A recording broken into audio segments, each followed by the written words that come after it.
ಶ್ರೀಪಾದ ಶ್ರೀವಲ್ಲಭ ಲೀಲಾ ವೈಭವ 12ನೆಯ ಅಧ್ಯಾಯ. ಶ್ರೀಪಾದ ಶ್ರೀವಲ್ಲಭ ಸ್ವಾಮಿನೇ ನಮಃ. ಅಂಬಿಕೆ ಮತ್ತು ಆಂಜನೇಯ ಶರ್ಮರ ವೃತ್ತಾಂತ. ಶ್ರೀಪಾದ ಸ್ವಾಮಿಗಳ ನಾಮಸ್ಮರಣೆಯಿಂದಲೇ ಅನೇಕ ಪಾಪಗಳು ನಾಶವಾಗುತ್ತವೆ ಎಂದು ನಮಗೆ ತಿಳಿದಿದೆ. ಅನನ್ಯ ಚಿಂತನೆಯಿಂದ ಕರ್ಮ ವಿಮುಕ್ತರಾಗಿರಿ ಎಂದು ಶ್ರೀ ವಿಠ್ಠಲ್ ಬಾಬಾಜಿಯವರು ಪ್ರತಿ ಪ್ರವಚನದಲ್ಲಿಯೂ ಹೇಳುತ್ತಲೇ ಇರುತ್ತಾರೆ. ಈ ಅನನ್ಯ ಚಿಂತನೆ ಎಂಬುವುದು ಎಷ್ಟು ಪ್ರಯತ್ನಿಸಿದರೂ ನಮಗೇನೋ ಒಪ್ಪುವುದಿಲ್ಲ. ಅದಕ್ಕಾಗಿಯೇ ಮಹಾತ್ಮರು ಸಿಕ್ಕಿದಾಗ ಅವರ ಪ್ರವಚನಗಳನ್ನು ಕೇಳಿ ಅಲ್ಪ ಸ್ವಲ್ಪ ಪ್ರಯತ್ನವನ್ನು ಮಾಡಬೇಕೆನಿಸುತ್ತದೆ. ಅಮೃತದಂತಹ ಶ್ರೀಪಾದ ಸ್ವಾಮಿಯವರ ಜನ್ಮ ವೃತ್ತಾಂತ ಮತ್ತು ದಿವ್ಯ ಸಂಕಲ್ಪಗಳನ್ನು ಕೇಳಿದಾಗ ಆನಂದದೊಂದಿಗೆ ಕೆಲ ಸಂದೇಹಗಳು ಉಂಟಾದವು. ಮನಸ್ಸನ್ನು ಗಟ್ಟಿ ಮಾಡಿಕೊಂಡು ಶ್ರೀ ಬಾಬಾಜಿಯವರೊಂದಿಗೆ ಸ್ವಾಮಿ ಶ್ರೀಪಾದ ಸ್ವಾಮಿಯವರು ಕುರುವಪುರಕ್ಕೆ ಬಂದು ತಪಸ್ಸನ್ನು ಮಾಡಿದ್ದು ಎಲ್ಲರನ್ನೂ ಉದ್ಧರಿಸಬೇಕೆಂದೇ ಅಲ್ಲವೇ? ಲೋಕಹಿತಕ್ಕಾಗಿ ಮಹಾತ್ಮರು ತಮ್ಮ ಜೀವನ ಸರ್ವಸ್ವವನ್ನು ತ್ಯಾಗ ಮಾಡುತ್ತಾರಲ್ಲವೇ? ಅವರಿಂದ ಯಾರು ಯಾವ ಲಾಭಗಳನ್ನು ಹೊಂದಿದರೋ ಈ ವಿಷಯವನ್ನು ತಾವು ದರ್ಶಿಸಿ ನಮಗೆ ತಿಳಿಸಿ ಎಂದು ಬೇಡಿಕೊಂಡನು. ತಮ್ಮ ವಾಕ್ಕಿನ ಮೂಲಕ ಹೊರಬೀಳುವುದು ಸತ್ಯವಚನಗಳೆಂದು ನಮ್ಮ ನಂಬಿಕೆ. ಶ್ರೀಪಾದರು ಕೈಲಾಸದಲ್ಲಿ ಹೇಳಿದ ದಿವ್ಯ ಸಂಕಲ್ಪದ ಕಾರ್ಯಕ್ರಮಗಳನ್ನು ಜಾರಿಗೊಳಿಸುವುದಕ್ಕೆ ಮೊಟ್ಟ ಮೊದಲ ಕೇಂದ್ರವು ಕುರುವಪುರವೇ ಅಲ್ಲವೇ? ದಯವಿಟ್ಟು ವಿವರವಾಗಿ ತಿಳಿಸಿರಿ ಎಂದು ಪ್ರಾರ್ಥಿಸಿದನು. ಆಗ ಶ್ರೀ ಬಾಬಾಜಿಯವರು, ನಿಮ್ಮ ಅಭಿಪ್ರಾಯವು ಸರಿಯಾದುದೇ. ಮಹಾತ್ಮರು ಮಾಡುವ ಪ್ರತಿಯೊಂದು ಕಾರ್ಯವೂ ಲೋಕಹಿತಕ್ಕಾಗಿಯೇ ಆಗಿರುತ್ತದೆ. ಅದು ದೃಶ್ಯ ರೂಪವಾಗಿಯೇ ಇರುತ್ತದೆ ಎಂದುಕೊಳ್ಳಬಾರದು. ಅದೃಶ್ಯವಾಗಿಯೂ ನಡೆಯುತ್ತಿರುತ್ತದೆ. ಎಂದೆಂದಿಗೂ ಶ್ರೀಪಾದ ಶ್ರೀವಲ್ಲಭರ ಅನುಗ್ರಹವು ನಮ್ಮ ಮೇಲೆ ಸುರಿಯುತ್ತಲೇ ಇರುತ್ತದೆ. ಈ ಸಮಯವು ಎಷ್ಟೋ ಪವಿತ್ರವಾದುದು. ಈ ಪ್ರದೇಶವು ಪರಮ ಪಾವನವಾದುದು. ಶ್ರೀಪಾದ ಸ್ವಾಮಿಗಳ ಸ್ಮರಣೆಯಿಂದ ಸಮಸ್ತ ಪಾಪಗಳು ಭಸ್ಮೀಭೂತವಾಗುವವು. ಅವರ ಅನುಗ್ರಹದಿಂದ ಅಂಡವು ಬ್ರಹ್ಮಾಂಡವಾಗಿಯೂ ಬ್ರಹ್ಮಾಂಡವು ಅಂಡವಾಗಿಯೂ ಮಾರ್ಪಡುತ್ತದೆ. ಗಂಗಾ ನದಿಯಲ್ಲಿ ಸ್ನಾನವನ್ನು ಮಾಡಿದರೆ ಪಾಪವು ನಶಿಸುತ್ತದೆ. ಪೂರ್ಣ ಚಂದ್ರನ ತಂಪಾದ ಬೆಳದಿಂಗಳಿನಿಂದ ಮನಸ್ಸಿನ ತಾಪವು ನಶಿಸುತ್ತದೆ. ಕಲ್ಪ ವೃಕ್ಷವನ್ನಾಶ್ರಯಿಸಿದರೆ ಕೈಯಿಗೆ ಸಿಗದ ವಸ್ತುವಿಗಾಗಿ ನಡೆಸುವ ಹೋರಾಟ ನಶಿಸುತ್ತದೆ. ಇವೆಲ್ಲವನ್ನು ಪ್ರಯತ್ನಪೂರ್ವಕವಾಗಿ ಸಾಧಿಸಬೇಕಾದರೆ ತುಂಬ ಕಷ್ಟಪಡಬೇಕು. ಗಂಗಾ ಸ್ನಾನ ಫಲವು ದೊರೆಯಬೇಕೆಂದರೆ ಕಾಶಿಯವರೆಗೂ ಹೋಗಲೇಬೇಕು. ತಾಪವು ನಶಿಸಬೇಕಾದರೆ ಪೂರ್ಣ ಚಂದ್ರನು ಬರುವವರೆಗೆ ಕಾಯಬೇಕು. ಇನ್ನು ಕಲ್ಪ ವೃಕ್ಷವು ಬೇಕಾದರೆ ತಪಸ್ಸನ್ನು ಮಾಡಬೇಕು. ಯಾವ ಕಷ್ಟವೂ ಇಲ್ಲದೆ ಸದ್ಗುರು ಲೀಲೆಗಳನ್ನು ಭಕ್ತಿಯಿಂದ ಶ್ರವಣ ಮಾಡಿದರೆ ಒಂದೇ ಸಲಕ್ಕೆ ಪಾಪ ತಾಪ ದೈನ್ಯಗಳು ನಶಿಸುತ್ತವೆ ಎಂದು ತಿಳಿಯಿರಿ. ಇದು ಗುರುಭಕ್ತರ ಮಾರ್ಗ. ಸದ್ಗುರುವಿನ ದಿವ್ಯ ಚೈತನ್ಯವು ಇಂದಿಗೂ ಇಲ್ಲಿ ನಮಗೆ ಅನುಭವವಾಗುತ್ತಾ ನಮ್ಮನ್ನು ಉದ್ಧರಿಸುತ್ತಲೇ ಇದೆ. ಅಂದು ನಡೆದ ಲೀಲೆಗಳೇ ಆದರೂ ಅವುಗಳನ್ನು ಕೇಳಿ ಇದು ಕಥೆಯೇ ಅಲ್ಲವೇ ಎಂದುಕೊಂಡರೆ ನಿಮಗೆ ಅನುಭವಪೂರ್ವಕವಾಗಿ ಏನೂ ದೊರೆಯುವುದಿಲ್ಲ. ಅಂದು ಅವರನ್ನು ಉದ್ಧರಿಸಿದೆ, ಇಂದು ನಮ್ಮನ್ನೇಕೆ ಉದ್ಧರಿಸುವುದಿಲ್ಲ ಎಂದು ನಂಬಿಕೆಯಿಂದ ಪ್ರಾರ್ಥಿಸಬೇಕು. ಶ್ರದ್ಧೆ ಸಹನೆಗಳಿಂದ ನಿರಂತರವೂ ಸ್ಮರಿಸುತ್ತಿರುವವರಿಗೆ ಶ್ರೀಪಾದರ ಅನುಗ್ರಹವು ಖಂಡಿತವಾಗಿ ಲಭಿಸುತ್ತದೆ. ಉದಾಹರಣೆಗೆ, ಗುರುಚರಿತ್ರೆಯಲ್ಲಿ ನಾಮಾಧಾರಕನು ನನ್ನ ಪೂರ್ವಿಕರೆಲ್ಲರೂ ಗುರುಭಕ್ತರಾಗಿರುವುದರಿಂದ ನನಗೇಕೆ ನೀನು ದರ್ಶನವನ್ನು ಕೊಡುವುದಿಲ್ಲ? ಕೊಡದಿದ್ದರೆ ಸತ್ಪುರುಷರಿಗೆ ದೂರನ್ನು ಸಲ್ಲಿಸಿ ನನ್ನ ಋಣವನ್ನು ಬರಮಾಡಿಕೊಳ್ಳುವೆನು ಎಂದು ಅಷ್ಟು ಧೈರ್ಯದಿಂದ ಹೇಳಿದನು. ಗುರುಭಕ್ತರು ಈ ರೀತಿಯಾಗಿಯೂ ಅನುಗ್ರಹವನ್ನು ಹೊಂದಬಹುದು. ಆ ಸ್ವಾಮಿಯವರ ಲೀಲೆಗಳು ಹೇಳುವವರಿಗೂ ಕೇಳುವವರಿಗೂ ಆನಂದವನ್ನುಂಟು ಮಾಡುತ್ತವೆ ಎಂದು ಹೇಳಿ ಹೀಗೆ ಪ್ರಾರ್ಥಿಸಿದರು. ಶ್ರೀಪಾದರಾಯನೇ, ದಯಾಸಾಗರನೇ, ಆನಂದ ಸಂದಾಯಕನೇ, ನಿನ್ನ ಕರುಣೆಯನ್ನು ನಮ್ಮ ಮೇಲೆ ಸುರಿಸಿ ನಿನ್ನ ಲೀಲೆಗಳು ಸ್ಫುರಿಸುವಂತೆ ಮಾಡು ತಂದೆ. ವೇದಾಂತ ವೇದ್ಯನೇ, ವೇದೋದ್ಧಾರಕನೇ, ನೀನೇ ನಮಗೆ ಶರಣ್ಯವು ಎಂದು ಕೈಗಳನ್ನು ಜೋಡಿಸಿ ಪ್ರಾರ್ಥಿಸುತ್ತಾ ಹೀಗೆ ಹೇಳತೊಡಗಿದರು. ಅಂಬಿಕೆ ಎಂಬ ಬ್ರಾಹ್ಮಣಿಯ ವೃತ್ತಾಂತ. ಕುರುವಪುರದಲ್ಲಿ ಅಂಬಿಕೆ ಮತ್ತು ಶಿವಶರ್ಮ ಎಂಬ ಬ್ರಾಹ್ಮಣ ದಂಪತಿಗಳು ವಾಸಿಸುತ್ತಿದ್ದರು. ಅವರಿಗೆ ಪೂರ್ವ ಕರ್ಮಗಳ ದೋಷದಿಂದಲೋ ಅಥವಾ ಅವರ ದುರಾದೃಷ್ಟದಿಂದಲೋ ಹುಟ್ಟುತ್ತಿದ್ದ ಮಕ್ಕಳೆಲ್ಲರೂ ಸತ್ತು ಹೋಗುತ್ತಿದ್ದರು. ಒಬ್ಬರೂ ಉಳಿಯುತ್ತಿರಲಿಲ್ಲ. ಶಿವಶರ್ಮರು ಮಹಾಪಂಡಿತರು. ವೇದ ಪಂಡಿತರ ಸಭೆಗಳಿಗೆ ಸಮಾವೇಶಗಳಿಗೆ ತಪ್ಪದೇ ಹೋಗಿ ಬರುತ್ತಾ ಒಳ್ಳೆಯ ಬಹುಮಾನಗಳನ್ನು ಪಡೆಯುತ್ತಿದ್ದರು. ಸದ್ಬ್ರಾಹ್ಮಣರೆಂದು ಸದಾಚಾರ ಸಂಪನ್ನರೆಂದು ಸುತ್ತಮುತ್ತಲ ಗ್ರಾಮಸ್ಥರೆಲ್ಲರೂ ಬೆಳೆದ ಬೆಳೆಯಲ್ಲಿ ಅವರಿಗೆ ತೋಚಿದಷ್ಟು ದಾನವನ್ನು ಕೊಡುತ್ತಿದ್ದರು. ಆ ಶಿವಶರ್ಮರೂ ಸಹ ಗ್ರಾಮಸ್ಥರು ಕ್ಷೇಮವಾಗಿರಬೇಕೆಂದು ಪ್ರಾರ್ಥಿಸುತ್ತಾ ತಮ್ಮ ನಿತ್ಯಾನುಷ್ಠಾನಗಳನ್ನು ಮಾಡುತ್ತಿದ್ದರು. ಅಂಬಿಕೆಯು ಪತಿಗೆ ತಕ್ಕ ಸತಿಯಾಗಿ ನಡೆದುಕೊಳ್ಳುತ್ತಿದ್ದಳು. ನೆರೆಹೊರೆಯವರ ಸಂಕ್ಷೇಮವನ್ನು ಬಯಸುವ ಮನಸ್ಸುಳ್ಳವಳಾಗಿದ್ದಳು. ಅವರ ಜೀವನದಲ್ಲಿ ಎಲ್ಲವೂ ಇದ್ದರೂ ಹುಟ್ಟಿದ ಸಂತಾನವು ಕೂಡಲೇ ದೂರವಾಗುತ್ತಿದ್ದ ಕಾರಣದಿಂದ ದಂಪತಿಗಳಿಬ್ಬರು ತುಂಬ ದುಃಖಪಡುತ್ತಿದ್ದರು. ಒಂದು ದಿನ ಆ ಅಂಬಿಕೆಯು ತನ್ನ ಪತಿಯನ್ನು ಕುರಿತು, ಸ್ವಾಮಿ, ನಮ್ಮ ಜೀವನದಲ್ಲಿ ಮಕ್ಕಳಿಲ್ಲದ ಕೊರತೆಯು ಹೇಗೆ ವೇಧಿಸುತ್ತಿದೆ. ನಮ್ಮ ಪೂರ್ವಜನ್ಮದ ಸುಕೃತವೋ ದುಷ್ಕೃತವೋ ತಿಳಿಯುತ್ತಿಲ್ಲ.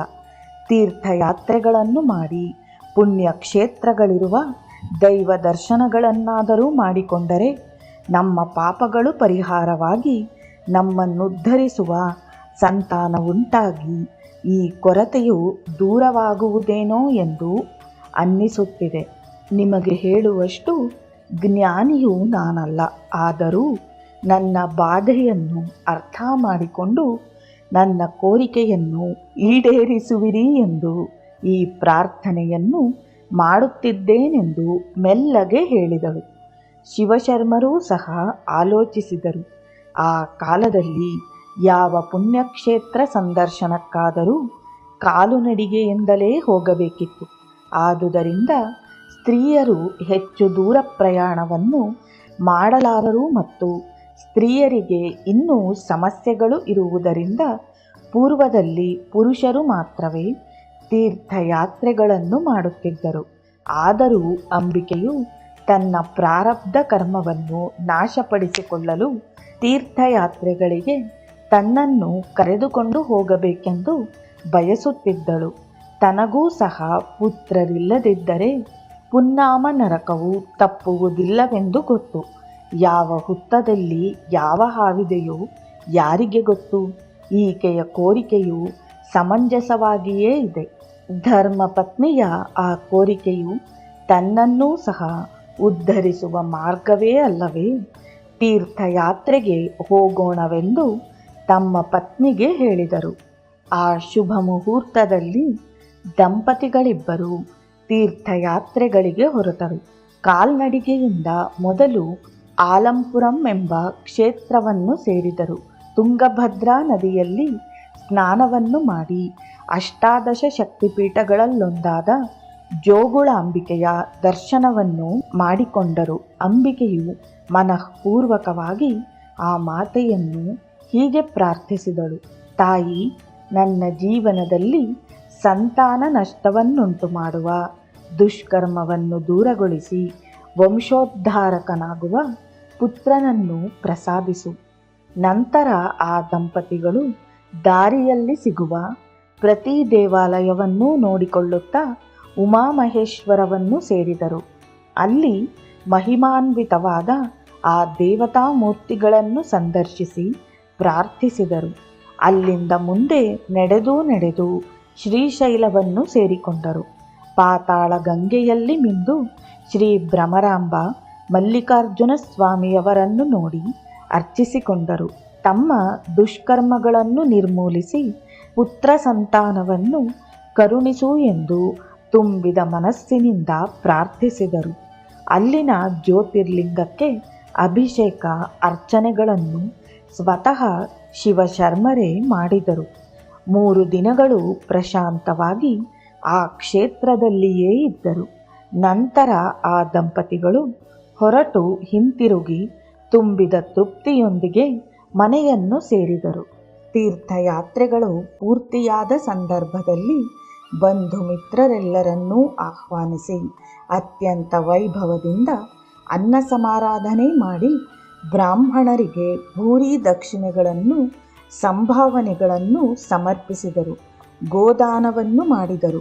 ಬಂದಿದ್ದವರೆಲ್ಲರೂ ಇವರಿಗೆ ದೀರ್ಘಾಯುಷ್ಮಂತನಾದ ಪುತ್ರನು ಜನಿಸಲಿ ಎಂದು ಆಶೀರ್ವದಿಸಿ ಶುಭ ಹಾರೈಸಿದರು. ಕೆಲವು ದಿನಗಳ ನಂತರ ಅಂಬಿಕೆಯು ಗರ್ಭವನ್ನು ಧರಿಸಿ ಪುತ್ರನನ್ನು ಹಡೆದಳು. ಶಿವಶರ್ಮರು ತುಂಬ ಸಂತೋಷಪಟ್ಟರು. ಅಂಬಿಕೆಗೆ ಆ ಶಿಶುವು ದೈವ ಪ್ರಸಾದ ಮತ್ತು ತೀರ್ಥಯಾತ್ರೆಗಳ ಫಲ ಎಂಬ ನಂಬಿಕೆಯುಂಟಾಯಿತು. ಆ ಪುತ್ರನಿಗೆ ಆಂಜನೇಯ ಶರ್ಮ ಎಂದು ನಾಮಕರಣವನ್ನು ಮಾಡಿದರು. ಆ ಬಾಲಕನು ದೈಹಿಕವಾಗಿ ಚೆನ್ನಾಗಿ ಬೆಳೆಯುತ್ತಿದ್ದರೂ ಮಾನಸಿಕವಾಗಿ ಮಾತ್ರ ಏನು ಅರಿಯದವನಾಗಿದ್ದನು.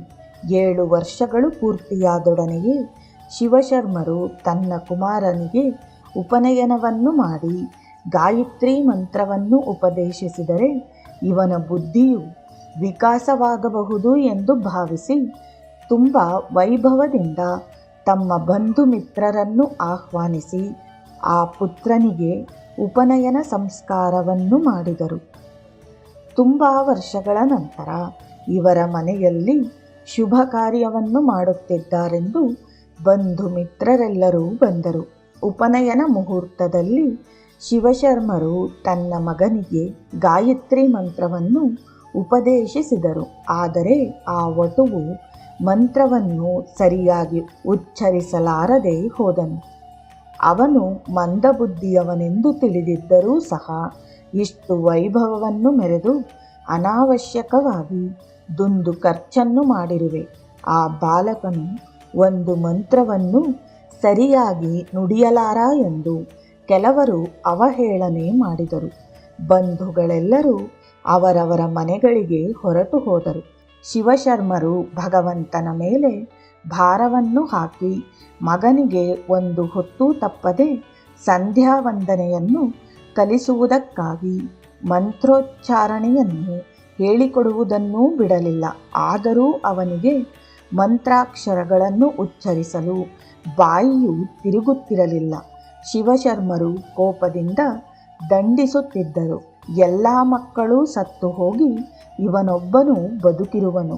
ಅವನನ್ನು ಈ ವಿಧವಾಗಿ ದಿನವೂ ಹೊಡೆಯುತ್ತಿದ್ದರೆ ಆ ತಾಯಿಯು ನೊಂದುಕೊಳ್ಳುತ್ತಿದ್ದಳು. ದಂಡಿಸದಿದ್ದರೆ ವಿದ್ಯೆಯು ಬರುವುದಿಲ್ಲವೆಂದು ಮೊದಮೊದಲು ಸಹಿಸಿಕೊಳ್ಳುತ್ತಿದ್ದಳು. ಕೆಲ ದಿನಗಳ ನಂತರ ಎಷ್ಟು ಹೊಡೆದರೂ ಅವನ ಬುದ್ಧಿಯು ವಿಕಸಿಸದಿದ್ದರೆ ಮಂತ್ರಗಳು ಹೇಗೆ ಬರುತ್ತವೆ? ಇವನು ಮಂದಬುದ್ಧಿಯವನೇ, ಸ್ತಬ್ಧನೆ, ಅದಕ್ಕಾಗಿ ಹೊಡೆದು ಸಾಯಿಸಿ ಬಿಡುವಿರೇನೋ ಎನ್ನುತ್ತಾ ಪತಿಯನ್ನು ಅಡ್ಡಪಡಿಸಿದಳು.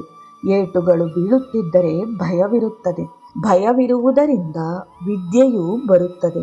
ನೀನು ಇವನನ್ನು ತುಂಬ ಮುದ್ದು ಮಾಡಿ ಮೂರ್ಖನಂತೆ ತಯಾರು ಮಾಡಿರುವೆ ಎಂದು ಶಿವಶರ್ಮರು ಕೋಪಗೊಳ್ಳುತ್ತಿದ್ದರು.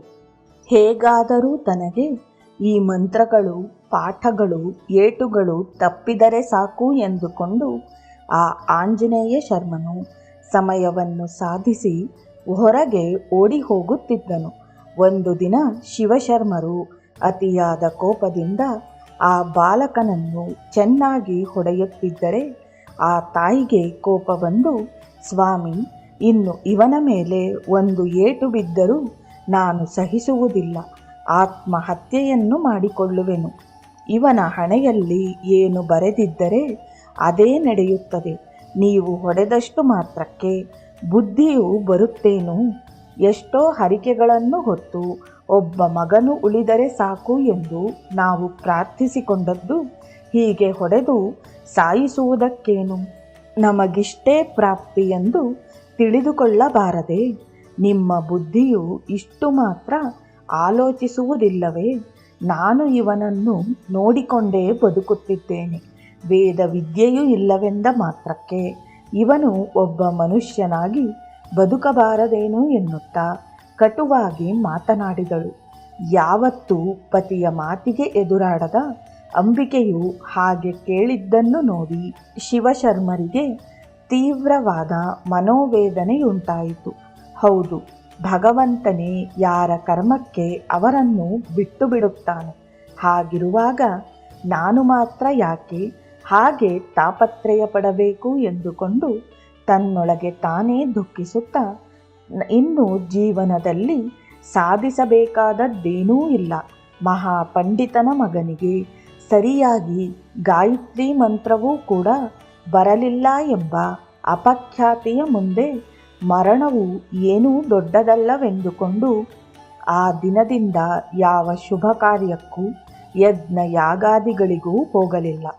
ತೀರ್ಥಯಾತ್ರೆಯ ನಂತರ ಸಮಾರಾಧನೆ, ಪುತ್ರೋದಯ, ದಾನ ಧರ್ಮಗಳು, ಉಪನಯನದ ಖರ್ಚು, ಹೀಗೆ ಇದ್ದ ಧನವೆಲ್ಲವೂ ಖಾಲಿಯಾಯಿತು. ಆದರೂ ಪ್ರಯೋಜನವಾಗಲಿಲ್ಲ.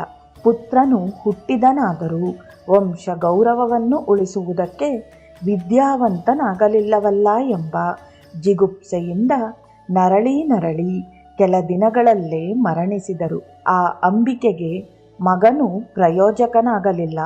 ಪತಿಯೂ ಮರಣಿಸಿ ವಿಧವೆಯಾದಳು. ಮಗನಿದ್ದರೂ ಅನಾಥೆಯೇ. ಉಪನಯನವಾಗಿರುವುದರಿಂದ ಆಂಜನೇಯ ಶರ್ಮನಿಗೆ ಭಿಕ್ಷೆಗೆ ಹೋಗುವ ಅರ್ಹತೆ ಇದೆ. ಆದರೆ ಆ ಗ್ರಾಮದಲ್ಲಿ ಎಲ್ಲರಿಗೂ ಅವನ ವಿಷಯವು ತಿಳಿದಿರುವುದರಿಂದ ಯಾರೂ ಭಿಕ್ಷೆಯನ್ನೂ ನೀಡುತ್ತಿರಲಿಲ್ಲ. ಕ್ರಮವಾಗಿ ಮನೆಯಲ್ಲಿದ್ದ ಸಾಮಗ್ರಿಗಳನ್ನು ಮಾರಿಕೊಂಡು ಒಂದಷ್ಟು ದಿನ ಜೀವನವನ್ನು ಕಳೆದರು. ಕೊನೆಗೆ ಏನೂ ಇಲ್ಲದ ಸ್ಥಿತಿಯಲ್ಲಿ ಅಂಬಿಕೆಯು ತುಂಬ ಬಾಧೆಪಟ್ಟಳು. ಆ ತಾಯಿಗೆ ಮಗನಿಂದ ಯಾವ ಉಪಯೋಗವೂ ಇಲ್ಲ. ಪೂರ್ವದಲ್ಲಿ ಧಾನ್ಯಗಳಿಂದ ತುಂಬಿ ತುಳುಕುತ್ತಿದ್ದ ಕಣಜಗಳು ಖಾಲಿಯಾಗಿವೆ. ಯಾವಾಗಲೂ ಆಕೆಯು ಕಷ್ಟಪಟ್ಟಿರಲಿಲ್ಲ. ಆದರೆ ಈ ಪರಿಸ್ಥಿತಿಯಲ್ಲಿ ಕಾಯ ಕಷ್ಟವನ್ನು ಮಾಡಿ ಜೀವಿಸಬೇಕಾಗಿದೆ. ಒಳಗೊಳಗೆ ಅಂಬಿಕೆಯು ಮಗನ ಬಗ್ಗೆಯೇ ದುಃಖಿಸುತ್ತಿದ್ದಳು. ಈಗ ಒಂದು ಸಮಸ್ಯೆಯು ಪರಿಹಾರವಾಯಿತೆಂದುಕೊಂಡರೆ ಇನ್ನೊಂದು ಸಮಸ್ಯೆ ಎದುರಾಗಿದೆ. ಇದ್ದ ಊರಿನಲ್ಲಿ ಒಂದು ಕಾಲದಲ್ಲಿ ಚೆನ್ನಾಗಿ ಬದುಕಿ ಬಾಳಿದ ಕುಟುಂಬದವರು. ಬೇರೆ ಕೆಲಸಗಳೇನೂ ಗೊತ್ತಿಲ್ಲ. ಈಗ ತನ್ನ ಮಗನನ್ನು ಯಾವ ರೀತಿ ಪೋಷಿಸಬೇಕೆಂಬ ಆಲೋಚನೆಯಿಂದ ಕೆಲ ದಿನಗಳು ತಾನು ಉಪವಾಸವಿರುತ್ತಾ ಮಗನಿಗೆ ಅನ್ನವನ್ನು ಕೊಟ್ಟಳು. ಆದರೂ ಆಂಜನೇಯ ಶರ್ಮನಲ್ಲಿ ಯಾವುದೇ ಬದಲಾವಣೆಯಾಗಲಿಲ್ಲ. ಆ ಅಂಬಿಕೆಯೇ ಆಲೋಚಿಸಿ ಒಂದು ನಿರ್ಣಯಕ್ಕೆ ಬಂದಳು. ಆ ಊರಿನಲ್ಲಿ ತನಗೂ ತನ್ನ ಮಗನಿಗೂ ಸ್ಥಾನವಿಲ್ಲವೆಂದು ಅರಿತಳು. ಆದುದರಿಂದ ಮಗನನ್ನು ಕರೆದುಕೊಂಡು ಊರನ್ನು ಬಿಟ್ಟಳು. ಕೃಷ್ಣಾ ನದಿಯನ್ನು ದಾಟಿ ಸುತ್ತಮುತ್ತಲ ಗ್ರಾಮಗಳಲ್ಲಿರುವ ಬ್ರಾಹ್ಮಣರ ಮನೆಗಳಲ್ಲಿ ಏನೋ ಒಂದು ಕೆಲಸವನ್ನು ಮಾಡುತ್ತಾ ಕೊಟ್ಟಿದ್ದನ್ನು ತೆಗೆದುಕೊಂಡು ಮಗನನ್ನು ಪೋಷಿಸುತ್ತಾ ಯಾರು ಆಶ್ರಯವನ್ನು ಕೊಟ್ಟರೆ ಅವರ ಮನೆಯಲ್ಲಿದ್ದುಕೊಂಡು ಕಾಲ ಕಳೆಯುತ್ತಿದ್ದಳು. ಸ್ವಂತ ಊರನ್ನು ಬಿಟ್ಟ ಮೇಲೆ ಯಾವ ಊರಾದರೇನು, ಎಲ್ಲಿ ಬದುಕಲು ಅವಕಾಶ ಸಿಗುವುದೋ ಅದೇ ನಮ್ಮ ಊರು ಎಂದುಕೊಂಡು ಭಗವಂತನನ್ನು ಪ್ರಾರ್ಥಿಸಿಕೊಳ್ಳುತ್ತಾ ಎಂದಿಗಾದರೂ ತನ್ನ ಮಗನಿಗೆ ಒಳ್ಳೆಯ ದಿನಗಳು ಬರುತ್ತವೆಂದು ಅವನನ್ನು ಒಬ್ಬ ಸಂಸಾರಿಯನ್ನಾಗಿ ಮಾಡಬೇಕೆಂದು ಕನಸನ್ನು ಕಾಣುತ್ತಿದ್ದಳು ಆ ತಾಯಿ. ಹೀಗೆ ತಾಯಿಯೂ ಮಗನು ಜೀವಿಸುತ್ತಿರಲು ಆಂಜನೇಯ ಶರ್ಮನು ಗೋಕರ್ಣದಿಂದ ಬರುತ್ತಿದ್ದ ಯಾತ್ರಿಕರೊಂದಿಗೆ ಬೆರೆತು ಪಂಚದೇವ್ ಪಹಾಡ್ ಗ್ರಾಮಕ್ಕೆ ಬಂದರು. ಆ ರಾತ್ರಿ ಅವರು ಮಾಡಿದ ನಾಮ ಸಂಕೀರ್ತನೆಯಲ್ಲಿ ಪಾಲ್ಗೊಂಡನು. ಮರುದಿನ ಅವರೊಂದಿಗೆ ಕೃಷ್ಣಾ ನದಿಯಲ್ಲಿ ಸ್ನಾನವನ್ನು ಮಾಡಿದನು. ಅವರೆಲ್ಲರೂ ಗೋಕರ್ಣ, ಶ್ರೀಶೈಲ ವಿಶೇಷಗಳನ್ನು ಮಹಾತ್ಮೆಗಳನ್ನು ಗ್ರಾಮಸ್ಥರಿಗೆ ಹೇಳುತ್ತಿದ್ದರೆ ಅವುಗಳನ್ನು ಕೇಳಿದನು. ಗೋವಿಂದ ಭಟ್ಟರ ಬೃಂದದೊಂದಿಗೆ ಬಂದು ಶ್ರೀಪಾದ ಸ್ವಾಮಿಯವರನ್ನು ವೈಕುಂಠ ಏಕಾದಶಿ ಪರ್ವದಿನದಂದು ದರ್ಶಿಸಿಕೊಂಡನು. ಎಲ್ಲರೂ ಸಾಷ್ಟಾಂಗ ನಮಸ್ಕಾರಗಳನ್ನು ಮಾಡುತ್ತಿದ್ದಾಗ ತಾನೂ ಮಾಡಿದನು. ಅವರೆಲ್ಲರೂ ಹಿಂತಿರುಗಿ ಅವರ ಊರಿಗೆ ಹೋದ ಮೇಲೆ ತನ್ನ ತಾಯಿಯ ಬಳಿಗೆ ಬಂದನು. ಆ ತಾಯಿ ಅಂಬಿಕೆಯು 7 ದಿನಗಳಿಂದ ಮಗನು ಕಾಣಿಸಲಿಲ್ಲವೆಂದು ಅವನಿಗೆ ಏನಾಯಿತೋ ಎಂದು ಬಾಧೆ ಪಡುತ್ತಿದ್ದಳು. ಆದರೂ ಯಾರನ್ನಾದರೂ ಕೇಳೋಣವೆಂದರೂ, ಯಾರಿಗಾದರೂ ತನ್ನ ಕಷ್ಟವನ್ನು ಹೇಳಿಕೊಳ್ಳೋಣವೆಂದರೂ ಅವಮಾನಿಸುವರೆಂಬ ಭಯ. ಆದರೂ ಒಂದಿಬ್ಬರನ್ನು ಕೇಳಿದಳು. ಅದಕ್ಕವರು, ಯಾಕಮ್ಮ, ಅಪ್ರಯೋಜಕನಾದ ಆ ಮಗನು ಇದ್ದರೂ ನಿನ್ನನ್ನೇನು ಉದ್ಧರಿಸುವನು? ನೀನು ಕಷ್ಟಪಟ್ಟು ತಂದುಕೊಟ್ಟರೆ ತಿನ್ನುವವನೇ ಹೊರತು ನಿನಗೆ ತಂದುಕೊಡುವ ಆಸೆಯೇನೂ ಇಲ್ಲವಲ್ಲ. ಹೋಗಲಿ, ಎಲ್ಲಿಯಾದರೂ ಹೋಗಿ ತನ್ನನ್ನು ತಾನು ಪೋಷಿಸಿಕೊಂಡರೆ ಸಾಕಲ್ಲವೇ ಎಂದು ತಾತ್ಸಾರವಾಗಿ ನುಡಿದರು. ಅಂಬಿಕೆಯ ಮನಸ್ಸೆಷ್ಟೋ ಗಾಯಗೊಂಡಿತು. ಆದರೂ ಭಗವಂತನನ್ನು ಪ್ರಾರ್ಥಿಸಿಕೊಂಡಳು. ಶ್ರೀಶೈಲ ಮಲ್ಲಿಕಾರ್ಜುನನನ್ನು ಸ್ಮರಿಸಿಕೊಂಡು, ನಾನಿರುವಾಗಲೇ ಅವನನ್ನೊಬ್ಬ ಸಂಸಾರಿಯನ್ನಾಗಿ ಮಾಡಬೇಕೆಂಬ ಕೋರಿಕೆಯಿದೆ. ಭಗವಂತನೇ, ನೀನು ಪ್ರಸಾದಿಸಿದ ಈ ಪುತ್ರನಿಂದ ವಂಶವು ಅಭಿವೃದ್ಧಿಯಾಗದಿದ್ದರೆ ನೀನು ಕೊಟ್ಟ ವರದಿಂದ ಏನು ಪ್ರಯೋಜನ ಎನ್ನುತ್ತಾ ಪ್ರಾರ್ಥಿಸಿಕೊಂಡಳು. ತನ್ನೊಳಗೆ ತಾನೇ ಬಾಧೆ ಪಡುತ್ತಾ, ಎಷ್ಟಾದರೂ ತಾನು ತಾಯಿಯಲ್ಲವೇ? ನನಗೆ ಕೈಲಾದಷ್ಟು ದಿನ ಏನೋ ಒಂದು ಕೆಲಸವನ್ನು ಮಾಡಿ ಅವನಿಗೆ ಅನ್ನವನ್ನು ಕೊಡಬೇಕೆಂದುಕೊಳ್ಳುತ್ತಿದ್ದರೆ ನೋಡುವವರು ಸಹಿಸಲಾರದೆ ಹೋಗುತ್ತಿದ್ದಾರೆ. ತಂದೆಯೇ, ಏನು ಈ ಲೋಕ? ನಮ್ಮಂತಹವರಿಗೆ ಬದುಕಲು ಕೂಡ ಅರ್ಹತೆಯಿಲ್ಲವೇ ಎಂದು ದುಃಖಿಸುತ್ತಾ ನಿದ್ರಿಸಿದಳು.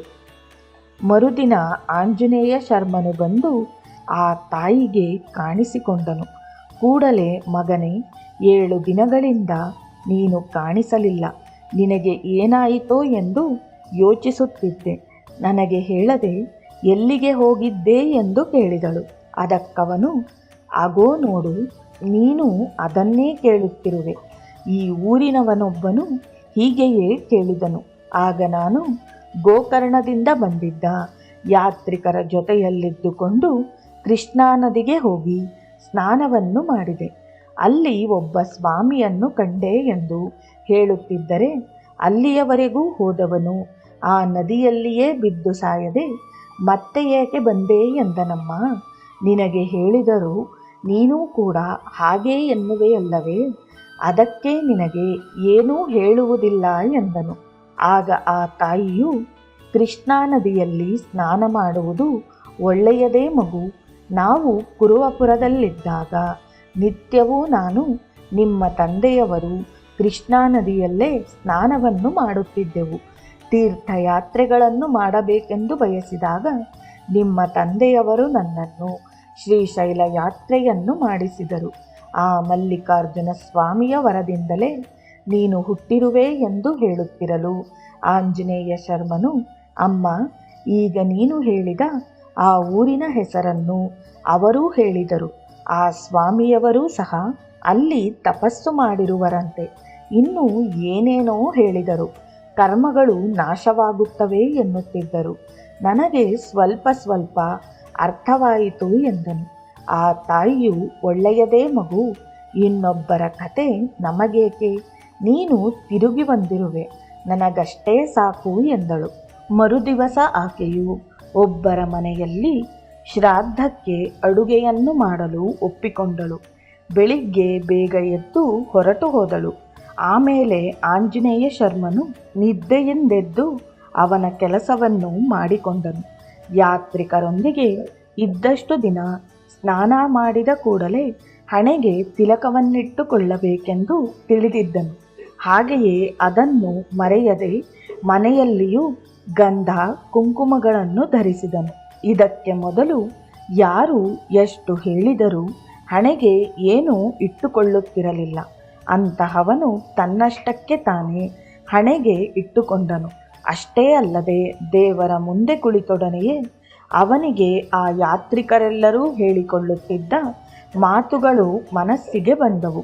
ಗುರುವಿನ ಹಿರಿಮೆಯ ಬಗ್ಗೆ, ಗುರುವು ಸಾಕ್ಷಾತ್ ಪರಮೇಶ್ವರನೆಂದು, ಗುರುವು ಇಲ್ಲದಿರುವುದು ಈ ಪ್ರಪಂಚದಲ್ಲಿ ಏನೂ ಇಲ್ಲವೆಂದು ಆ ಸಜ್ಜನರು ಹೇಳಿಕೊಳ್ಳುತ್ತಿದ್ದ ವಿಷಯಗಳು ಜ್ಞಾಪಕಕ್ಕೆ ಬಂದವು. ಅದಕ್ಕೆ ಮೊದಲು ಅವನಿಗೆ ಏನೂ ಜ್ಞಾಪಕವಿರುತ್ತಿರಲಿಲ್ಲ. ಆದುದರಿಂದಲೇ ಅವನಿಗೆ ವಿದ್ಯೆಯೂ ಬರಲಿಲ್ಲ. ಯಾರಾದರೂ ನಿಂದಿಸಿದರೂ ಅಷ್ಟೇ ಈ ಮರೆವಿನಿಂದ ಏನೂ ಜ್ಞಾಪಕವಿರುತ್ತಿರಲಿಲ್ಲ. ಆದರೆ ಇಂದು ಆ ಯಾತ್ರಿಕರ ಸಂಭಾಷಣೆಯು, ಶ್ರೀ ಸ್ವಾಮಿಯವರ ದಿವ್ಯ ರೂಪವು ಜ್ಞಾಪಕಕ್ಕೆ ಬಂದು ಅವನಿಗೆ ಆಶ್ಚರ್ಯ ಉಂಟಾಗಿದೆ.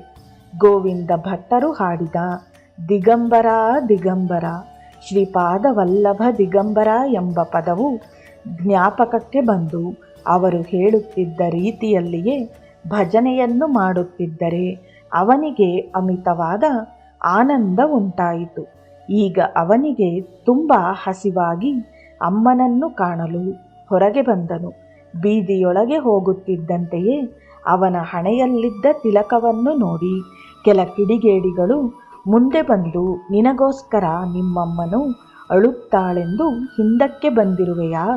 ಹೋದವನು ಮತ್ತೆ ಏಕೆ ವಾಪಸಾದೆ? ಕೃಷ್ಣಾ ನದಿಯಲ್ಲಿ ಬಿದ್ದು ಸತ್ತು ಹೋಗಿದ್ದರೆ ಪೀಡೆಯು ತೊಲಗುತ್ತಿತ್ತು ಎಂದು ಗೇಲಿ ಮಾಡಿದರು. ಆಂಜನೇಯ ಶರ್ಮನು ನಿನ್ನೆಯವರೆಗೆ ಯಾರಾದರೂ ಬೈದರೂ ಅವಮಾನಿಸಿದರೂ ಸ್ಪಂದಿಸುತ್ತಿರಲಿಲ್ಲ. ಏನನ್ನೂ ಜ್ಞಾಪಕವಿಟ್ಟುಕೊಳ್ಳುತ್ತಿರಲಿಲ್ಲ.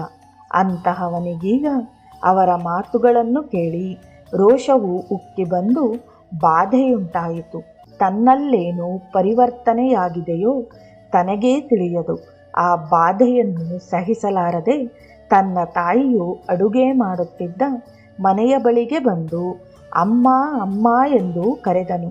ಯಾರೋ ಎಂದು ಹೊರಗೆ ಬಂದು ಆ ತಾಯಿಯು ನೋಡಲು ಆಂಜನೇಯ ಶರ್ಮನು ಹಣೆಗೆ ಗಂಧ ಕುಂಕುಮಗಳನ್ನಿಟ್ಟುಕೊಂಡು ಮುದ್ದಾಗಿದ್ದಾನೆ. ಅಂಬಿಕೆಯು, ಏನು ಮಗು, ನೀನಿಲ್ಲಿಗೆ ಏಕೆ ಬಂದೆ? ನಾನೇ ಮನೆಗೆ ಬರುವೆನಲ್ಲ, ಸ್ವಲ್ಪ ಹೊತ್ತು ತಡೆ ಎಂದಳು. ಆಕೆಯ ಮಾತುಗಳನ್ನು ಕೇಳಿಸಿಕೊಳ್ಳದೆಯೇ, ಅಮ್ಮ, ನಾನು ಹೋಗುತ್ತಿದ್ದೇನೆ. ಕೃಷ್ಣಾ ನದಿಯಲ್ಲಿ ಬಿದ್ದು ಸಾಯುತ್ತೇನೆ. ನಾನು ಸತ್ತು ಹೋದರೆ ಎಲ್ಲರಿಗೂ ಸಂತೋಷ ಉಂಟಾಗುತ್ತದೆ ಎಂದು ಅಳುತ್ತಾ ಹೇಳಿದನು. ಆ ತಾಯಿಗೆ ಏನೂ ಅರ್ಥವಾಗಲಿಲ್ಲ. ಮಗನನ್ನು ಹತ್ತಿರಕ್ಕೆ ಕರೆದುಕೊಂಡು, ಏನಪ್ಪ, ಸತ್ತು ಹೋಗುತ್ತೇನೆ ಎನ್ನುತ್ತಿರುವೆ, ತಪ್ಪಲ್ಲವೇ? ಆದರೂ ನಿನಗೆ ಏನು ಬಾಧೆಯುಂಟಾಗಿದೆ? ಏಕೆ ಹೀಗೆ ಮಾತನಾಡುತ್ತಿರುವೆ? ಅಂತಹ ಆಲೋಚನೆಯನ್ನೇ ಮಾಡಬಾರದು ಎನ್ನುತ್ತಾ ಮಗನನ್ನು ತಬ್ಬಿಕೊಂಡು ಕಣ್ಣೀರಿಟ್ಟಳು. ಅದಕ್ಕವನು, ಈ ಊರಿನವರೆಲ್ಲರೂ ನನ್ನನ್ನು ಗೇಲಿ ಮಾಡುತ್ತಾರೆ, ಸತ್ತು ಹೋಗು ಎನ್ನುತ್ತಿದ್ದಾರೆ ಎಂದು ಅಳತೊಡಗಿದನು. ಆಗ ಆ ತಾಯಿಯು, ಮಗು, ಬಾಧೆ ಪಡಬೇಡ, ಅವರೇನೆಂದರೂ ನೀನು ಮನಸ್ಸಿಗೆ ಹಚ್ಚಿಕೊಳ್ಳಬೇಡ ಎಂದು ಹೇಳುತ್ತಿದ್ದರೆ ತಾಯಿಯಿಂದ ಬಿಡಿಸಿಕೊಂಡು ಕೃಷ್ಣಾ ನದಿಯ ಕಡೆಗೆ ಹೋಗತೊಡಗಿದನು. ತಾಯಿಯು, ಮಗು, ಹೋಗಬೇಡ, ನಿಲ್ಲು ನಿಲ್ಲು ಎಂದು ಕೂಗುತ್ತಾ ಅವನನ್ನು ನಿಲ್ಲಿಸಿ, ಶ್ರೀಶೈಲ ಮಲ್ಲಿಕಾರ್ಜುನನ ಪ್ರಸಾದವು ನೀನು ಸತ್ತು ಹೋಗುತ್ತೀ ಎಂಬ ಮಾತನ್ನೇ ಕೇಳಲಾರೆ, ನಿನ್ನನ್ನು ನೋಡಿಕೊಂಡೇ ಬದುಕುತ್ತಿದ್ದೇನೆ ಎಂದು ಅವನಿಗೆ ಹೇಳುತ್ತಿದ್ದರೆ ಅದನ್ನು ನೋಡಿದ ಆ ಗ್ರಾಮಸ್ಥರು ಇವರಿಬ್ಬರನ್ನೂ ನೋಡಿ ಸರಿಹೋಯಿತು. ತಾಯಿ ಮಗನು ಬೀದಿಗೆ ಬಿದ್ದಿರುವುದು, ಸಾಯುತ್ತೇನೆ ಎನ್ನುವುದು ವಿಚಿತ್ರವಾಗಿದೆ. ಇನ್ನೇನು ಬೇಕು? ಹೋಗಿ ಇಬ್ಬರು ಜೊತೆಯಲ್ಲಿಯೇ ಸಾಯಿರಿ, ಪೀಡೆಯು ತೊಲಗುತ್ತದೆ ಎಂದು ಅವಮಾನಿಸತೊಡಗಿದರು. ಆಂಜನೇಯ ಶರ್ಮನು ರೋಷದಿಂದ ತಾಯಿಯ ಕೈಯಿಂದ ಬಿಡಿಸಿಕೊಂಡು ನದಿಯ ಕಡೆಗೆ ಓಡತೊಡಗಿದನು. ಅಳುತ್ತಾ ಅವನನ್ನು ತಡೆಯಲು ಪ್ರಯತ್ನಿಸುತ್ತಾ ಮಗನ ಹಿಂದೆ ಓಡತೊಡಗಿದಳು. ಸದ್ಗುರುವಿನ ಸಂಕಲ್ಪದಿಂದಿರಬಹುದು, ಅವನು ಶ್ರೀಪಾದರ ದರ್ಬಾರು ಪ್ರದೇಶದ ಪಕ್ಕದಲ್ಲಿರುವ ನದಿ ತೀರದ ಕಡೆಗೆ ಓಡುತ್ತಿದ್ದನು. ಬ್ರಾಹ್ಮಣ ಬಾಲಕನಿಗೆ ಶ್ರೀಪಾದ ಶ್ರೀವಲ್ಲಭರ ಅನುಗ್ರಹ. ಶ್ರೀಪಾದ ಶ್ರೀವಲ್ಲಭರು ನದಿ ತೀರದಲ್ಲಿರುವ ಒಂದು ಗುಡ್ಡೆಯ ಮೇಲೆ ಕುಳಿತು ಧ್ಯಾನದಲ್ಲಿದ್ದರು. ಶ್ರೀಪಾದ ಸ್ವಾಮಿಗಳ ಬಟ್ಟೆಗಳನ್ನು ಒಗೆದು ಒಣಗಲು ಹಾಕಿ ಅಗಸನಾದ ರವಿದಾಸನು ದಿಗಂಬರ ದಿಗಂಬರ ಶ್ರೀಪಾದವಲ್ಲಭ ದಿಗಂಬರ ಎಂದು ನಾಮಸ್ಮರಣೆಯನ್ನು ಮಾಡುತ್ತಾ ಕುಳಿತಿದ್ದನು. ಶ್ರೀಪಾದ ಸ್ವಾಮಿಯವರಿಗೆ ಆ ತಾಯಿಯೂ ಮಗನು ನದಿಯಲ್ಲಿ ಬೀಳುವುದಕ್ಕೆ ನಿಶ್ಚಯಿಸಿಕೊಂಡು ಬರುತ್ತಿದ್ದಾರೆಂದು ತಿಳಿಯಿತು. ಸರ್ವ ಸಮರ್ಥರು ಸರ್ವಾಂತರ್ಯಾಮಿಯಾದ ಪ್ರಭುವಿಗೆ ತಿಳಿಯದಿರುವುದೇನಿದೆ?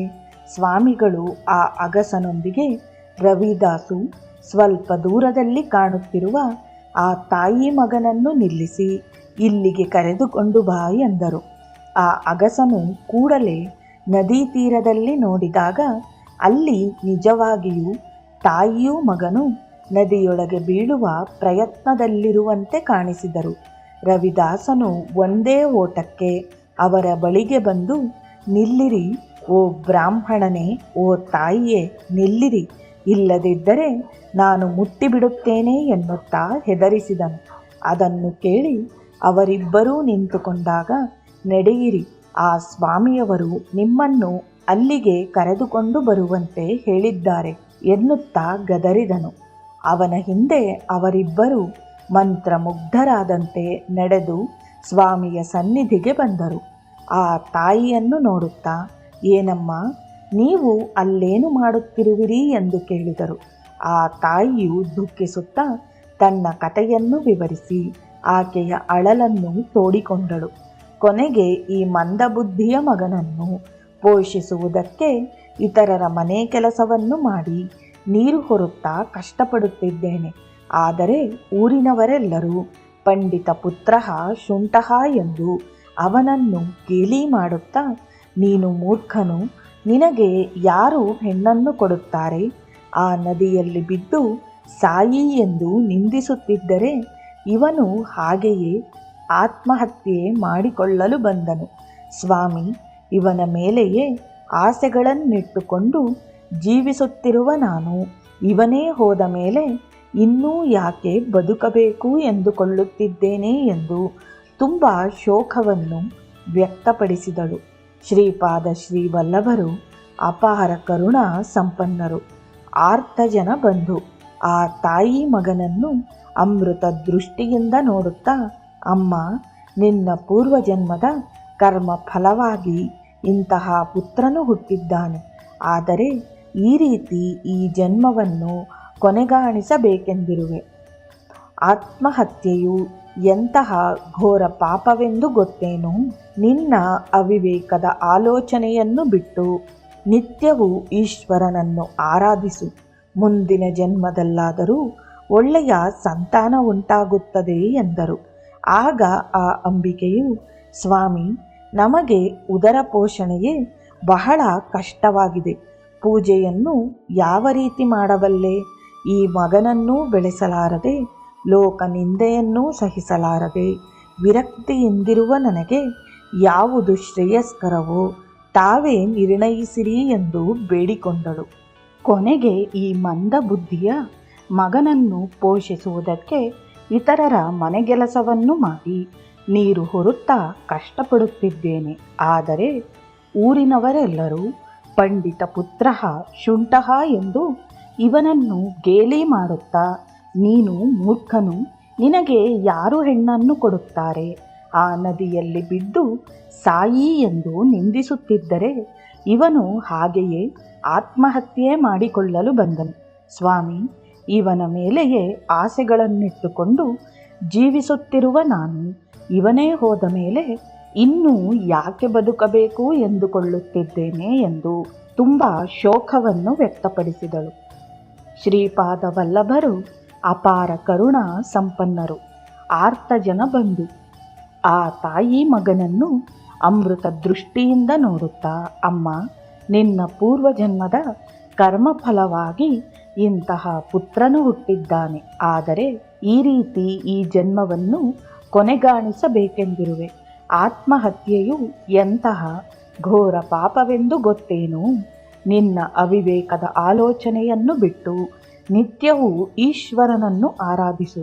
ಮುಂದಿನ ಜನ್ಮದಲ್ಲಾದರೂ ಒಳ್ಳೆಯ ಸಂತಾನ ಉಂಟಾಗುತ್ತದೆ ಎಂದರು.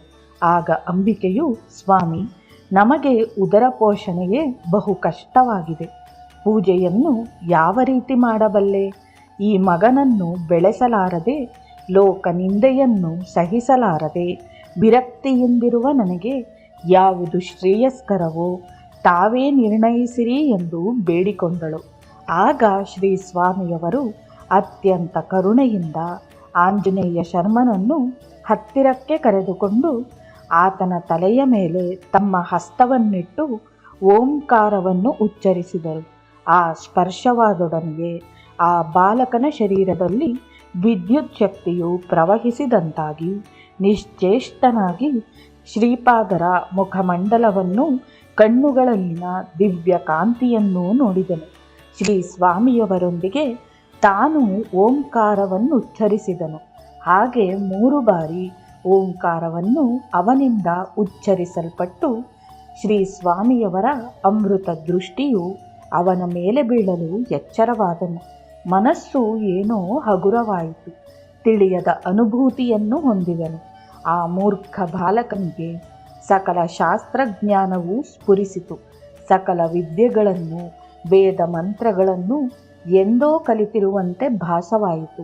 ಕೂಡಲೇ ಅವನು ಓಂ ನಮೋಸ್ತ್ವನಂತಾಯ ಸಹಸ್ರಮೂರ್ತಯೇ ಸಹಸ್ರ ಪಾದಾಕ್ಷಿ ಶಿರೋರುಬಾಹವೇ ಸಹಸ್ರನಾಮ್ನೆ ಪುರುಷಾಯ ಶಾಶ್ವತೆ ಸಹಸ್ರ ಕೋಟಿ ಯುಗಧಾರಿಣೇ ನಮಃ ಎಂದು ಕೈಗಳನ್ನು ಜೋಡಿಸಿ ನಮಸ್ಕರಿಸುತ್ತಾ ಪ್ರಾರ್ಥಿಸಿದನು.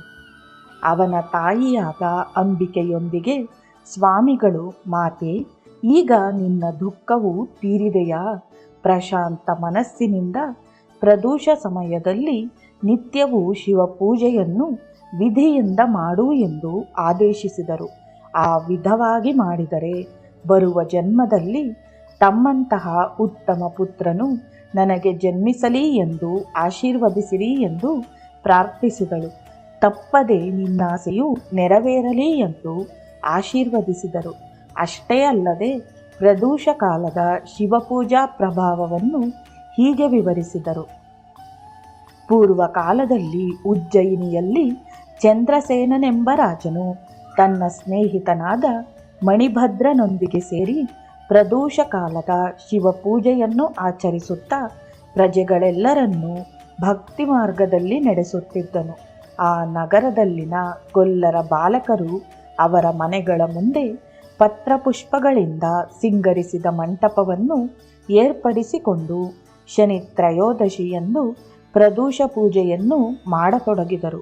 ಆ ಬಾಲಕರ ತಾಯಂದಿರೆಲ್ಲರೂ ಆ ಪೂಜೆಯನ್ನು ನೋಡುತ್ತಿರಲು ಒಬ್ಬ ಹುಡುಗನ ತಾಯಿಯು ಆ ಪೂಜೆಯನ್ನು ವಿಘ್ನಗೊಳಿಸುತ್ತಾ ತನ್ನ ಕುಮಾರನನ್ನು ಒಳಗೆ ಕರೆದೊಯ್ದಳು. ಆ ಬಾಲಕನು ಅಳುತ್ತಾ ತನ್ನ ತಾಯಿಯ ತಪ್ಪನ್ನು ಕ್ಷಮಿಸೆಂದು ಪ್ರಾರ್ಥಿಸಲು ಅಲ್ಲಿನ ಶಿವಲಿಂಗದಲ್ಲಿ ತೇಜೋರೂಪದಿಂದ ಶಿವನು ಪ್ರತ್ಯಕ್ಷನಾಗಿ ಆ ಮಗುವನ್ನು ಸಮಾಧಾನಪಡಿಸಿದನು.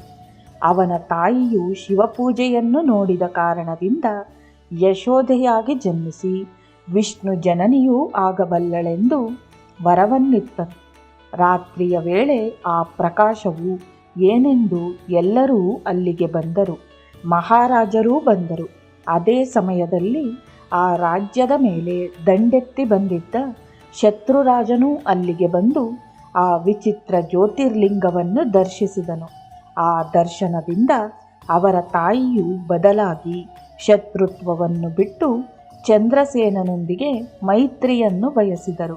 ಆದುದರಿಂದ ತಾಯಿ, ಈ ವ್ರತ ಪ್ರಭಾವವನ್ನು ಹೇಳಲು ಅಸಾಧ್ಯ ಮತ್ತು ಅಪಾರವಾದುದು.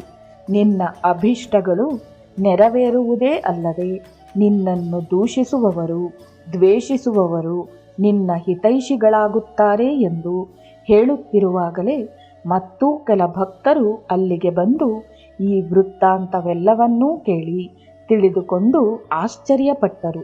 ಶ್ರೀಪಾದ ಶ್ರೀವಲ್ಲಭರಿಗೆ ಜಯವಾಗಲಿ ಎಂದು ಜಯಘೋಷಗಳನ್ನು ಕೂಗಿದರು. ಶ್ರೀಪಾದರ ಅನುಗ್ರಹವನ್ನು ಅಂಬಿಕಾ ಮಾತೆಯು ಸ್ವತಃ ಹೊಂದಿದಳು. ತನ್ನ ಕುಮಾರನನ್ನು ಒಂದು ಕ್ಷಣದಲ್ಲಿಯೇ ಸಕಲ ವಿದ್ಯಾಪಾರಂಗತನನ್ನಾಗಿ ಮಾಡಿದರು. ಅಂತಹವರ ಮಾತಿಗೆ ಎದುರೇ ಇಲ್ಲ ಎಂದು ತಿಳಿದುಕೊಂಡಳು. ಈ ಸ್ವಾಮಿಗಳು ಸಾಧ್ಯಾಸಾಧ್ಯ ಸಮರ್ಥರು. ಆದುದರಿಂದ ಕೂಡಲೇ ಪುತ್ರನೊಂದಿಗೆ ಅವರ ಪಾದ ಪದ್ಮಗಳ ಮೇಲೆ ಬಿದ್ದು, ಸ್ವಾಮಿ, ತಾವು ಸಾಮಾನ್ಯ ಯತೀಶ್ವರರಲ್ಲ, ಸಾಕ್ಷಾತ್ ಲೋಕಗುರುವಾದ ದತ್ತಾತ್ರೇಯರೇ. ನೀವು ಹೇಳಿದ ಹಾಗೆಯೇ ಪ್ರದೋಷ ಕಾಲದಲ್ಲಿ ಶಿವಪೂಜೆಯನ್ನು ತಪ್ಪದೇ ಮಾಡುತ್ತೇನೆ. ನಿಮ್ಮ ಮಾತುಗಳು ವ್ಯರ್ಥವಾಗುವುದಿಲ್ಲ. ಈ ಲೋಕದಲ್ಲಿರುವ ಅಜ್ಞಾನಿಗಳಿಗೆ ಜ್ಞಾನವನ್ನು ಬೋಧಿಸಿ, ನಮ್ಮ ಕರ್ಮಗಳನ್ನು ನಿರ್ಮೂಲಿಸಿ, ನಮಗೆ ದಾರಿಯನ್ನು ತೋರಿಸುವುದಕ್ಕಾಗಿಯೇ ಅವತರಿಸಿರುವ ಓ ಶ್ರೀಪಾದ ವಲ್ಲಭ ಸ್ವಾಮಿಗಳೇ, ಶರಣು ಶರಣು. ನಿಮ್ಮ ಕರುಣಾಮಯ ದೃಷ್ಟಿಯನ್ನು ನಮ್ಮ ಮೇಲೆ ಪ್ರಸರಿಸಿ ನಮ್ಮನ್ನು ಉದ್ಧರಿಸಿರುವಿರಿ.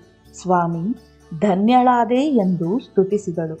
ಶ್ರೀಪಾದರು ಆ ಮಾತಾಪುತ್ರರನ್ನು ಆಶೀರ್ವದಿಸಿ ಆಂಜನೇಯ ಶರ್ಮನೊಂದಿಗೆ, ಓ ಬಾಲಕನೇ, ಇಂದಿನಿಂದ ನಿನ್ನ ಮಾತೆಯ ಸಂರಕ್ಷಣಾ ಭಾರವನ್ನು ನೀನೇ ವಹಿಸಬೇಕು ಎಂದು ಆಜ್ಞಾಪಿಸಿದರು.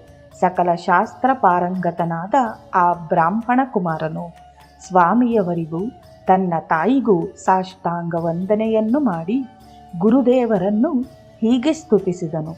ಹೇ ಕರುಣಾನಿಧಿಯೇ, ದೇವಾಧಿದೇವನೇ, ಅನಾಥನಾಥನೇ, ಅದ್ಭುತ ಮಹಿಮಾನ್ವಿತನೇ, ಈ ದೀನನನ್ನು ಕರುಣಿಸಿ ಅನುಗ್ರಹಿಸಿರುವೆ.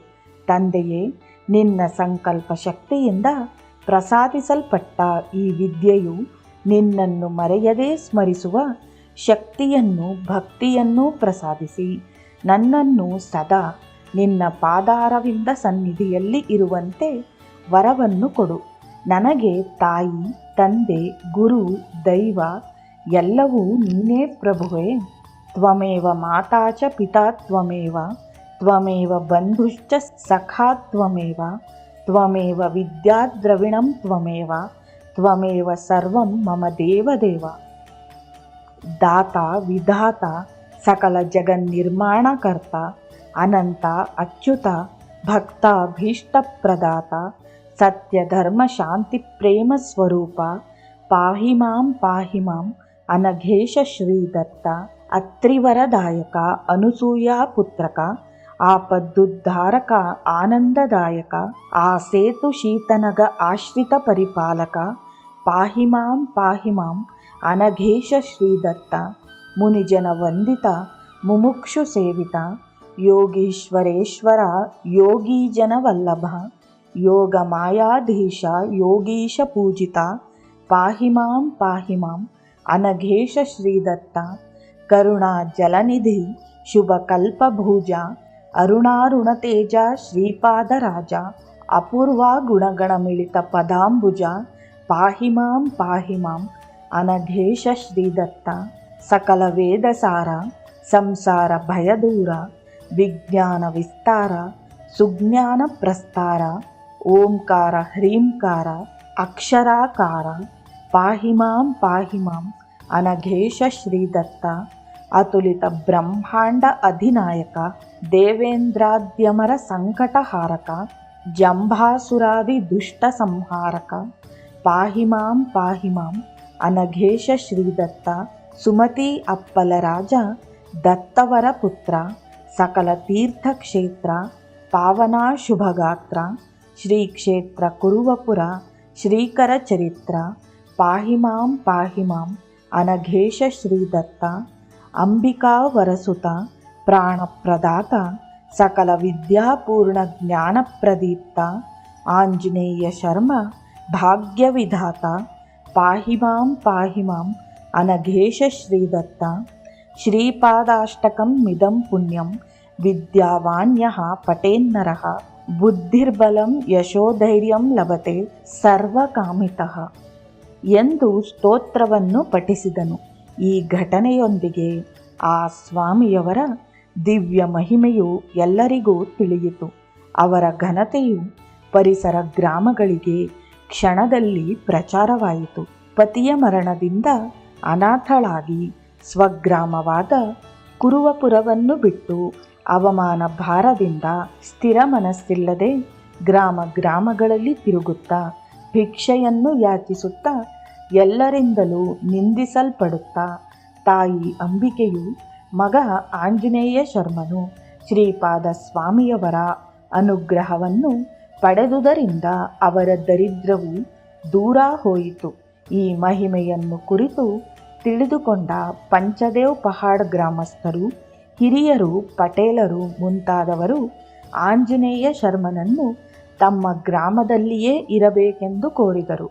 ಆಂಜನೇಯ ಶರ್ಮನ ವೇದ ಪಠನೆ, ಶಾಸ್ತ್ರ ವಾಕ್ಯಗಳಿಗೆ ಎಲ್ಲರೂ ಬೆರಗಾಗಿ ಇಷ್ಟಪಟ್ಟರು.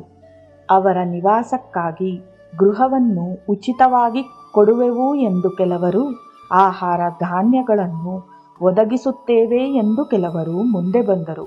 ಸದ್ಗುರುಗಳು ಅನುಗ್ರಹಿಸಿದರೆ ಅಂಡವನ್ನು ಬ್ರಹ್ಮಾಂಡವನ್ನಾಗಿ ಮಾಡುವರು ಎಂಬುದಕ್ಕೆ ಇದೇ ನಿದರ್ಶನ.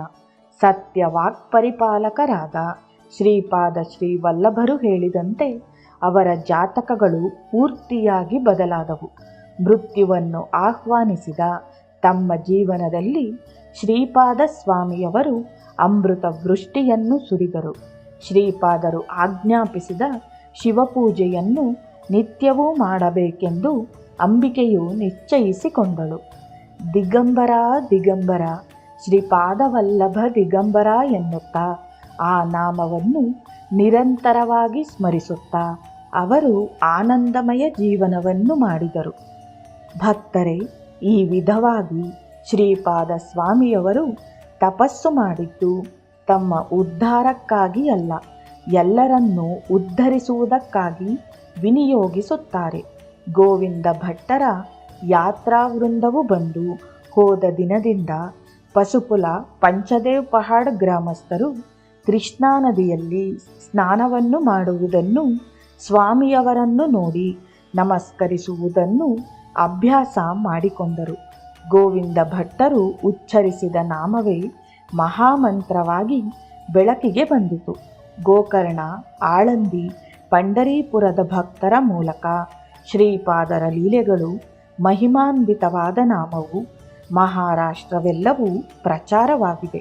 ಕರ್ನಾಟಕದಲ್ಲಿಯೂ ಪ್ರಚಾರವಾಗಿ ಈ ಎರಡೂ ರಾಜ್ಯಗಳಲ್ಲಿ ದತ್ತಭಕ್ತಿಯು ಚೈತನ್ಯದಿಂದ ತುಂಬಿ ಹರಿಯುತ್ತಿದೆ ಎಂದು ಶ್ರೀ ಬಾಬಾಜಿಯವರು ಹೇಳಿದರು. ಗೋವಿಂದ ಭಟ್ಟರ ಮಿತ್ರವೃಂದವು ಶ್ರೀಪಾದ ಸ್ವಾಮಿಯವರನ್ನು ದರ್ಶಿಸಿಕೊಂಡ ಪ್ರದೇಶದಲ್ಲಿಯೇ ಮುಂದೆ ನಿತ್ಯವೂ ದರ್ಬಾರು ಪ್ರದೇಶವಾಗಿ ಭಕ್ತರು ಆರ್ತರು ಬಂದು ಸ್ವಾಮಿಯವರನ್ನು ದರ್ಶಿಸಿ ಎಷ್ಟೋ ಲಾಭಗಳನ್ನು ಹೊಂದಿದರು, ಬಾಧೆಗಳನ್ನು ನಿವಾರಿಸಿಕೊಂಡರು. ಮಂದ ಬುದ್ಧಿಯ ಬಾಲಕನು ವಿದ್ಯಾವಂತನಾದ ಲೀಲೆಯಿಂದ ಸ್ವಾಮಿಯವರ ಘನತೆಯು ಮತ್ತಷ್ಟು ಪ್ರಖ್ಯಾತವಾಯಿತು. ಈ ಲೀಲೆಯಿಂದ ವಿದ್ಯಾದಾನವನ್ನು, ಉತ್ತಮ ಸಂತಾನವನ್ನು ನೀಡುವುದೇ ಅಲ್ಲದೆ ಉತ್ತಮ ವ್ರತಗಳ ಮೂಲಕ ಜನ್ಮಾಂತರ ಕರ್ಮಗಳನ್ನು ನಿವಾರಿಸಿಕೊಳ್ಳುವ ಮಾರ್ಗವನ್ನು ತಿಳಿಸಿದರು. ಈ ಅದ್ಭುತ ಸನ್ನಿವೇಶವು ನಡೆದಿರುವುದು ಈ ದರ್ಬಾರು ಪ್ರದೇಶದಲ್ಲಿಯೇ. ಇಂದು ಶ್ರೀ ದತ್ತದೇವನ ಸನ್ನಿಧಿಯಾಗಿ ಬೆಳೆದು ಶ್ರೀಪಾದ ವಲ್ಲಭಾಪುರವಾಗಿ ಪ್ರಸಿದ್ಧಿಯನ್ನು ಪಡೆದಿದೆ.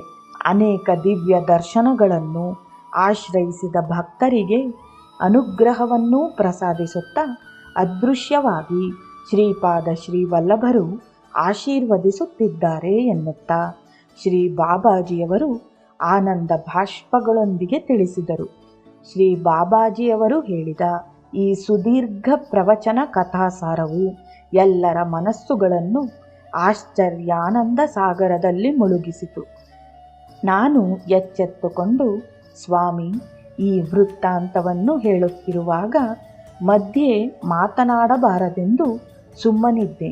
ಈ ಆಂಜನೇಯ ಶರ್ಮನಿಗೆ ವೇದಶಾಸ್ತ್ರ ಜ್ಞಾನವೆಲ್ಲವೂ ಯಾವಾಗಲೋ ಕಲಿತ ಹಾಗೆ ಮನಸ್ಸಿನಲ್ಲಿ ಗೋಚರಿಸಿತು ಎಂದು ಹೇಳಿದಿರಿ. ಅವನು ಪೂರ್ವಜನ್ಮದಲ್ಲಿ ಪಂಡಿತನಾಗಿದ್ದನೇನು? ದಯವಿಟ್ಟು ವಿವರಿಸಿದರೆ ನಮ್ಮ ಜನ್ಮಗಳು ಪಾವನವಾಗುತ್ತವೆ ಎಂದು ಪ್ರಾರ್ಥಿಸಿದನು. ಮತ್ತೆ ಎಲ್ಲರ ಕಡೆಯಿಂದ ಆಹಾ, ನಮಗೆ ತಿಳುವಳಿಕೆಯು ಬರುವ ಸಮಯಕ್ಕೆ ತಮ್ಮನ್ನು ಕಳುಹಿಸಿ ಶ್ರೀಪಾದರು ನಮಗೆ ದತ್ತಭಕ್ತಿಯನ್ನು ತಿಳಿಯಪಡಿಸಿದರು.